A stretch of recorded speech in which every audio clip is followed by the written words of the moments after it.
ইনকিলাব মঞ্চের আহ্বায়কের প্রাণ নিধনের মামলার প্রধান অভিযুক্ত ফয়সাল করিম মাসুদ এবং তার অন্যতম সহযোগী আলমগীর এখন ভারতীয় পুলিশের কবজায়। দীর্ঘ লুকোচুরির পর অবশেষে সীমান্ত পেরিয়ে ওপার বাংলায় নিরাপদ আশ্রয়ের স্বপ্ন ধূলিসাৎ হয়েছে এই চক্রের। ৮ই মার্চ রোববার ভারতের পশ্চিমবঙ্গ রাজ্যের উত্তর ২৪ পরগনা জেলার সীমান্ত সংলগ্ন বনগা এলাকা থেকে কলকাতা পুলিশের বিশেষ টাস্ক ফোর্স বা এসটিএফ তাদেরকে গ্রেফতার করতে সক্ষম হয়। এই চাঞ্চল্যকর গ্রেফতারের নেপথ্যে রয়েছে দুই দেশের গোয়েন্দা সংস্থাগুলোর এক নজিরবিহীন সমন্বয়।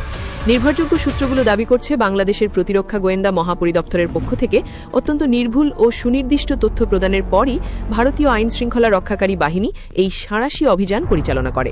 বর্তমানে দুই দেশের কূটনৈতিক ও আইনি চ্যানেলের মাধ্যমে এই দুই অপরাধীকে বাংলাদেশে ফিরিয়ে আনার জোর প্রস্তুতি চলছে। পশ্চিমবঙ্গ পুলিশ এই সাফল্যকে তাদের সাম্প্রতিক সময়ের অন্যতম বড় অর্জন হিসেবে গণ্য করছে।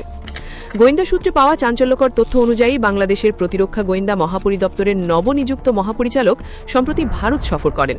সেই সফরে তিনি ভারতীয় উচ্চ পর্যায়ের কর্মকর্তাদের সঙ্গে বৈঠকে হাদির প্রাণ কেড়ে নেওয়ার মূল অভিযুক্ত সহ ভারতে আত্মগোপন করে থাকা বিভিন্ন অপরাধীদের তালিকা হস্তান্তর করেন। তিনি অত্যন্ত জোরালোভাবে তাদেরকে গ্রেফতার করে বাংলাদেশের হাতে তুলে দেওয়ার জন্য কূটনৈতিক চাপ প্রয়োগ করেন। এই আলোচনার পরই নড়ে বসে ভারতীয় প্রশাসন, যার চূড়ান্ত ফল হিসেবে বনগার গোপন আস্তানা থেকে ধরা পড়ে এই দুই অপরাধী।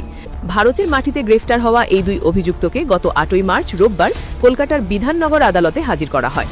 আদালত দীর্ঘ শুনানি শেষে তাদের জিজ্ঞাসাবাদের জন্য ১৪ দিনের পুলিশ রিমান্ড মঞ্জুর করেছেন। পুলিশের প্রাথমিক তদন্তে বেরিয়ে এসেছে এক রোমহর্ষক পলায়নের কাহিনী। হাদির প্রাণ নিধনের পর গ্রেফতার এড়াতে তারা সুকৌশলে মেঘালয় সীমান্ত ব্যবহার করে অবৈধভাবে ভারতে প্রবেশ করে। এরপর গত কয়েক মাস ধরে তারা পশ্চিমবঙ্গের বিভিন্ন প্রান্তে নিজেদের পরিচয় গোপন করে আত্মগোপন করেছিল। সর্বশেষ তারা বনগা এলাকায় অবস্থান নেয় এবং সুযোগ বুঝে আবারও পরিচয় বদলে বাংলাদেশে প্রবেশের ফন্দি আঁকছিল। পশ্চিমবঙ্গ পুলিশের তদন্তকারী কর্মকর্তারা মনে করছেন, এই দুই অভিযুক্তকে রিমান্ডে নিয়ে জিজ্ঞাসাবাদ করলে এই ঘটনার নেপথ্যে থাকা হর্তাকর্তাদের নাম এবং প্রকৃত উদ্দেশ্য সম্পর্কে আরও চাঞ্চল্যকর তথ্য বেরিয়ে আসবে। সংশ্লিষ্ট কর্তৃপক্ষ আশা প্রকাশ করছে যে আইনি জটিলতা কাটিয়ে দ্রুতই এই দুই অভিযুক্তকে ঢাকার মাটিতে এনে বিচারের সম্মুখীন করা সম্ভব হবে। শরীফ ওসমান হাদির প্রাণ কেড়ে নেওয়ার এই প্রধান অভিযুক্তদের গ্রেফতার সীমান্ত পারের অপরাধীদের জন্য একটি বড় সতর্কবার্তা। এই গ্রেফতারের মাধ্যমে এটি স্পষ্ট হয়ে গেল যে অপরাধ করে অন্য দেশে পালিয়ে গিয়েও এখন আর রেহাই পাওয়ার সুযোগ নেই।